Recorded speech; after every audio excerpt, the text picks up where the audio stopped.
Então Pilatos a Jesus trumando o mandou açoitar. E já de espinhos fazendo-lhe soldados uma coroa sobre a sua cabeça colocaram. E puseram-lhe um manto cor de púrpura. Depois vinham dizer-lhe: Deus te salve, Rei dos Judeus, e bofetadas davam-lhe. Ainda saiu Pilatos do pretório uma vez e lhes disse: Eis aqui fora, eu vou-lo trago, para que saibais que crime algum eu não encontro nele. Jesus saiu, portanto, assim trazendo uma coroa de espinhos sobre a fronte de púrpura, um manto sobre os ombros. E disse-lhes Pilatos: Eis o homem, os príncipes dos padres e o seu povo. Ao vê-lo assim bradaram: Crucifica-o, crucifica-o. E disse-lhes Pilatos: Tomai-o vós então, crucificai-o, porque crime nenhum eu nele encontro. Os judeus responderam-lhe: Nós temos uma lei, segundo esta lei nossa. Ele deve morrer porque se ha feito filho do próprio Deus. E tal ouvindo Pilatos ainda mais temeu. E entrando outra vez com Jesus lá no pretório, assim lhe perguntou: Donde és tu? Donde? Mas Jesus não lhe deu resposta alguma. Então disse Pilatos: Não me falas? Não sabes que não só poder eu tenho para crucificar-te, como ainda poder tenho também para soltar-te?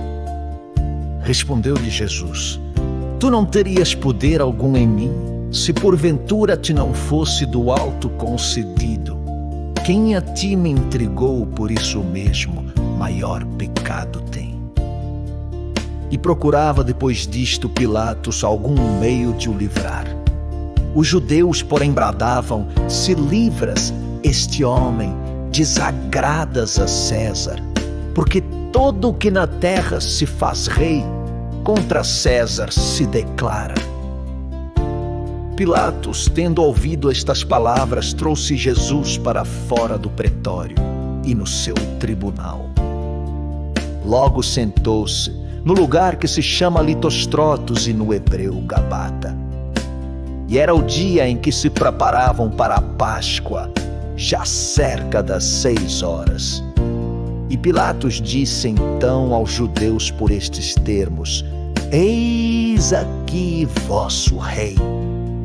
Mas todos eles puseram-se a gritar: Tira-o, tira-o, crucifica-o.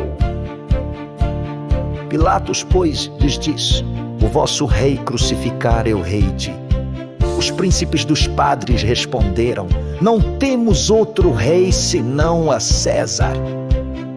Então Pilatos o entregou que fosse crucificado, e eles o tomaram e o conduziram, e consigo às costas, levando a sua cruz. Jesus chegou ao Calvário, no lugar chamado Gólgota, onde o crucificaram, e com ele outros 2, um de um lado e outro do outro. Pilatos escreveu também um título, e sobre a cruz o pôs onde se lia: Jesus de Nazaré, Rei dos Judeus. E muitos dos judeus viram e leram, porque era perto da cidade o Gólgota, onde fora Jesus crucificado. E estava escrita esta inscrição no hebraico, em grego e em latim. Mas os pontífices disseram a Pilatos: Não escrevas Rei dos Judeus, mas sim como ele o disse: Eu sou Rei dos Judeus. Assim lhes respondeu: Está escrito o que escrito se acha. E os tais soldados, Jesus crucificando, os seus vestidos dividiram ali em 4 partes, uma para cada um, e até a túnica. Esta, porém, costura alguma tinha, que era toda tecida d'alto a baixo. E disseram então: Não na rasguemos, mas lancemos a sorte a quem pertença, a fim de que a Escritura se cumprisse quando diz: Repartiram meus vestidos entre si, e depois lançaram sortes à minha vestidura.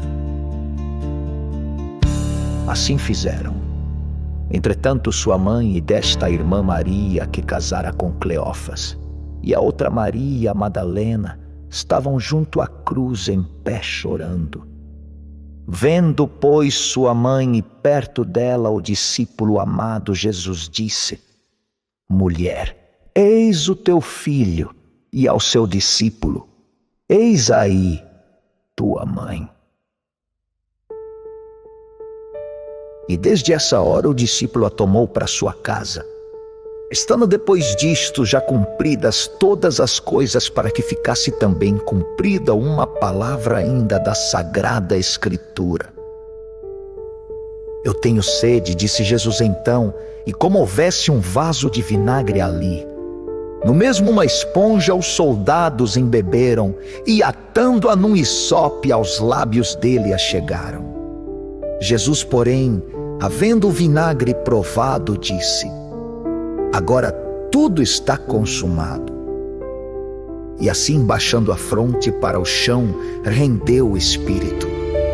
Ora, os judeus, tomando-se de medo de que os corpos na cruz ali ficassem, pois que o dia seguinte era de grande solenidade, por cair num sábado, dia da preparação, foram rogar a Pilatos que as pernas lhes quebrassem e que fossem dali depois tirados.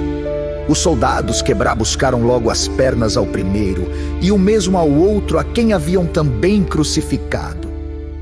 Depois vieram a Jesus, mas como vissem que ele já morto estava, não lhe quebraram as pernas, mas abriu-lhe um dos soldados o lado com uma lança, e de repente sangue e água jorraram. Então aquele que viu dá testemunho destas coisas, e o testemunho seu é verdadeiro, porque sabe que diz sempre a verdade, a fim de que creiais também. Pois tudo sucedeu para que fosse cumprida esta palavra da Escritura Santa: Não quebrareis um só dos ossos dele. E diz noutro lugar a Escritura: E verão a quem foi que traspassaram. Depois disso, José de Arimateia, que também de Jesus era discípulo, ainda que em secreto por ter medo dos judeus, a Pilatos foi, rogando que o corpo de Jesus tirar deixasse. Obtendo a permissão que assim pedirá, veio ali e tirou da cruz o corpo.